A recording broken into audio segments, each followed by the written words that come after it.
Hi, my name is Dr. Rudra Mohan, and through the Oral Health channel today we're going to be showing you and showcasing you a wisdom tooth extraction that we thought would go for a surgical extraction but ended up being a non-surgical extraction. Let's start.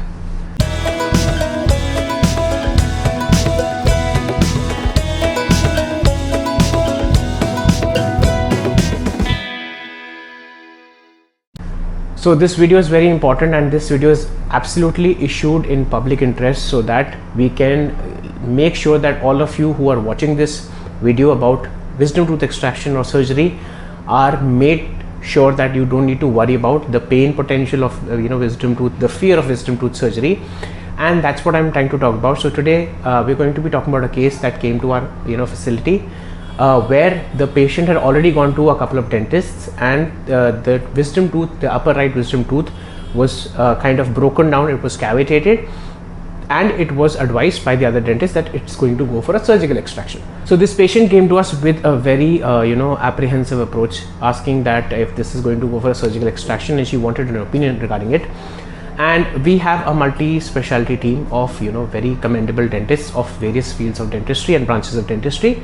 So I looked at the X-ray and I looked at the tooth as well, and there was a frank cavity that was present, making sure that it was liable to fracture while we do the extraction. But then again, I forwarded it to my oral surgeon, and he also said that there is a distant but possible chance of a fracture while we are trying to extract the wisdom tooth, and we should apprise the patient of the fact that it could go for a surgical extraction.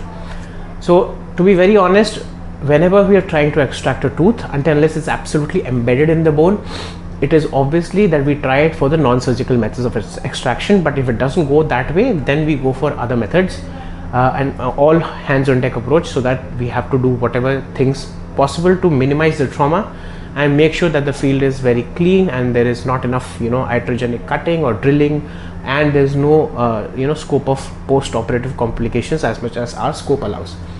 So in the following parts, you will see that we attempted a non-surgical extraction of a tooth that could have gone for a surgical extraction under local anesthesia, and the beautiful thing was that this tooth came out without any fracture, without any sort of damage to the tooth or any adjacent structures, and it came out very beautifully in the non-surgical fashion. That has to be attributed to the skill of the surgeon who is doing the operation, and also about the knowledge base of the clinicians who have had experience about in this field. And that's why we believe at our practice that we need to have a multidisciplinary team of dental surgeons of various branches of dentistry. That's why we would give the best patient experience with minimal trauma, minimal post-operative discomfort and pain to the patient. So the next few scenes and frames are going to be of the live video. Please watch. After achieving adequate anesthesia, with the help of a periosteal elevator, we check if the patient is having any pain or anything like that, and we start separating the gingival fibers, that is the fibers that are connecting the tooth to the gums and to the bone, and we start severing those fibers.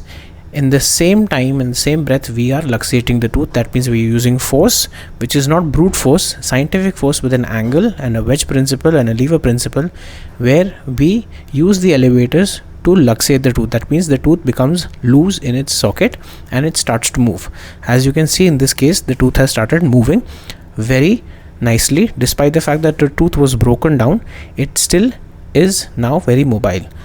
To finish off the extraction, we will take a couple of forceps to make sure that it is engaged properly and there is no breakage involved in the extraction of the tooth.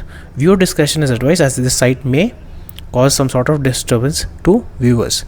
Now we have taken the forceps, and the forceps now are used to apply apical pressure, and the tooth is now out. So this was a video of a tooth that has been extracted, a wisdom tooth that has been extracted non-surgically, which was having chances of possible fracture, but it did not fracture, and we were very happy about it. To be very honest, it all depends upon the case selection. It all depends upon the the skill of the dentist, the experience of the operator, and other factors, inclusive of other problems that might be the extent of the decay in the tooth. And thankfully for our first of all, we are very thankful to the patient who let us document the case for education purposes.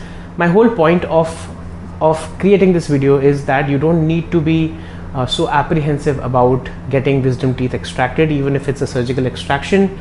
We do it on a run-in-the-mill basis, on a very daily basis, and we have all the surgeons who are so skilled and so good at it that you don't need to worry about post-operative any sort of complications, and we know how to manage, if any, if there's a remote possibility of any complications, we know how to manage them. So all I'm trying to say is that through this video I want to tell you that tooth extraction or wisdom tooth surgery should not be that feared about. That's what the whole point of creating this video is. And I hope you like this video, and I hope that you have faith in doctors like us and many others like us who really put the patients first. So this was today's episode. Please like, share, subscribe, and do press the bell icon button for important updates. If you want to get in touch with me, here are my social media handles. Kindly refrain from calling me directly, as I might be busy with patients. Just drop me a message on WhatsApp with your name, your location, and the common oral health problem that's causing you pain and discomfort, and then we'll have a dialogue about it. I might not be able to reply immediately, but you can wait for a couple of days so that I can get back to you. And if you have any queries, doubts, apprehensions, or insights, please feel free to put them in the YouTube comment section. So that's it for today. Thank you.